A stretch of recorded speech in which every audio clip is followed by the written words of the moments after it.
কুরবানির সাথে আকিকা দেয়া যাবে কিনা, এক্ষেত্রে আমরা উত্তরে বলবো যে কুরবানি এবং আকিকা আপনাদের খেয়াল রাখতে হবে যে ভিন্ন দুটি ইবাদত।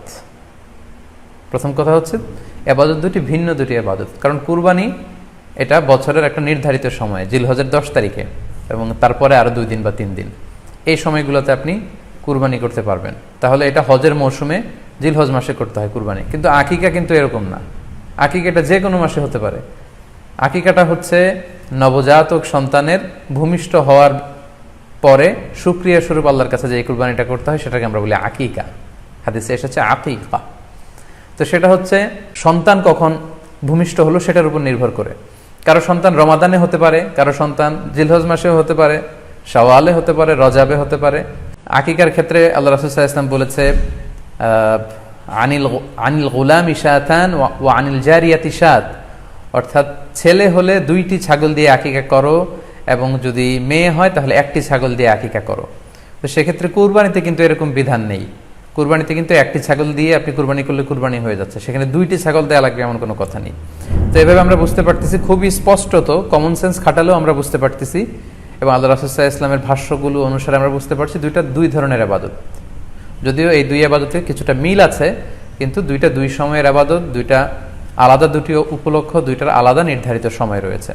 যেমন আকিকার ক্ষেত্রে সুন্নাহ হচ্ছে বাচ্চা যেদিন জন্মগ্রহণ করবে তার 7ম দিন শেষে 7 দিন পরে আপনি আকিকা করবেন। আল্লাহ রাসূল সাল্লাল্লাহু আলাইহি ওয়াসাল্লাম বলেছেন কুল্লু গুলামিন মুরতাহানুন বিআকিকাতিহি তুযবাহু আনহু ইয়াওমা সাবিহি, প্রত্যেক সন্তানের আকিকা দিতে হয় তার 7ম দিনে। ওয়া ইউহলাকু ওয়া ইউসাম্মা, এবং 7ম দিনে মাথার চুল ফেলে দিতে হয়, তার সুন্দর একটি নাম রাখতে হয়। তাহলে আকিকার বিধান হচ্ছে সম্মানিত সুধী সন্তান জন্মগ্রহণ করার 7 দিন পরে। আমরা বুঝতে পারলাম আল্লাহ রাসূল সাল্লাল্লাহু আলাইহি ওয়াসাল্লামের ভাষ্য অনুযায়ী, কথা অনুযায়ী, কওল অনুযায়ী।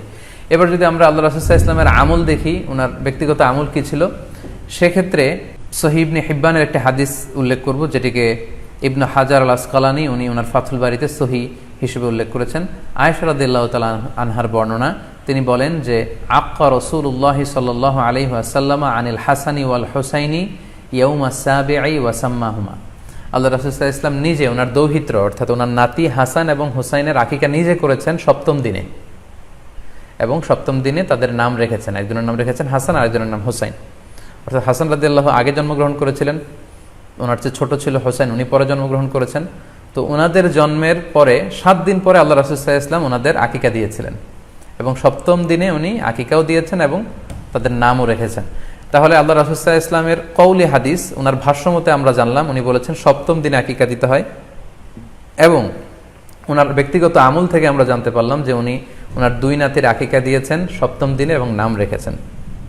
তাহলে এ থেকে আমরা সুস্পষ্ট বুঝতে পারি যে আকিকা দিতে হয় সন্তান জন্মগ্রহণ করার 7 দিন পর, 7ম দিনে।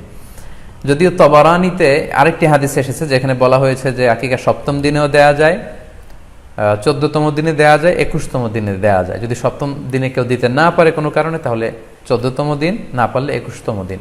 তাহলে সুস্পষ্টভাবে উল্লেখ আছে যে আকিকার সময়সীমা 7ম দিনের কথা আমাদেরকে বলা হয়েছে। তো সেক্ষেত্রে আপনার সন্তান জন্মগ্রহণ করলে আপনি শুকরিয়া স্বরূপ আত্মীয় স্বজনকে খাওয়াবেন, আকিকার গোশত নিজেরাও খাবেন। তো এটা যদি আপনি কুরবানির জন্য রেখে দেন তাহলে তো সন্তান দুনিয়াতে আসার এই আনন্দটা থাকে না। একজন যখন সন্তান পায় সে কেমন যেন আকাশের চাঁদ হাতে পায়। তো তখন তার 7 দিনের মধ্যে যে আনন্দটা থাকে, ওই দিন তার নাম রাখা হবে, আত্মীয় স্বজনরা আসবে, বাচ্চাকে দেখবে, দোয়া করবে, তখন আকিকা করে গোশত নিজে খাবেন, আত্মীয়দের খাওয়াবেন, পাড়া প্রতিবেশীদেরকে দিবেন। এটা হচ্ছে সন্তান ভূমিষ্ঠ হওয়ার উপলক্ষকে কেন্দ্র করে এই আকিকা। সো এটাকে কুরবানির সাথে মিক্স আপ করার কোনোই প্রয়োজন নেই, এবং এক্ষেত্রে সুস্পষ্ট গাইডলাইন হচ্ছে যে 7ম দিনে আকিকাটা দিতে হয়। সো আমরা যেন 7ম দিনে আকিকাটা দেই। তবে হ্যাঁ, এখন প্রশ্ন হচ্ছে 7ম দিনে কেউ দিতে পারেননি, 14তম দিনেও দিতে পারেননি, 21তম দিনেও দিতে পারেননি, হাতে টাকা ছিল না, সামহাও কোনো কারণে মিস করেছেন, তখন আপনি যখন সুযোগ হয় তখন করে দেন। ওই প্রেক্ষাপটে আপনি যদি কুরবানির সময়ও আকিকা দিয়ে দিতে চান, এটা আদায় হয়ে যাবে ইনশাআল্লাহ। আশা করা যায় আদায় হয়ে যাবে, এবং এটা জায়েজ আছে। তবে এটা সুন্নাহ নয়। সুন্নাহ হচ্ছে 7ম দিনে আকিকা দেওয়া। পাশাপাশি গরু দিয়ে, মহিষ দিয়ে, উট দিয়ে আকিকা দেওয়াও কিন্তু সুন্নাহ নয়। আকিকা দেয়া সুন্নাহ হচ্ছে ছাগল দিয়ে। সুন্নাহসম্মত হচ্ছে আকিকা 7ম দিনে দেয়া এবং ছাগল দিয়ে দেয়া। ছেলের ক্ষেত্রে 2টি ছাগল, মেয়ের ক্ষেত্রে 1টি ছাগল। আশা করি কুরবানির সাথে আকিকার প্রসঙ্গটি আপনাদের কাছে ক্লিয়ার হয়েছে।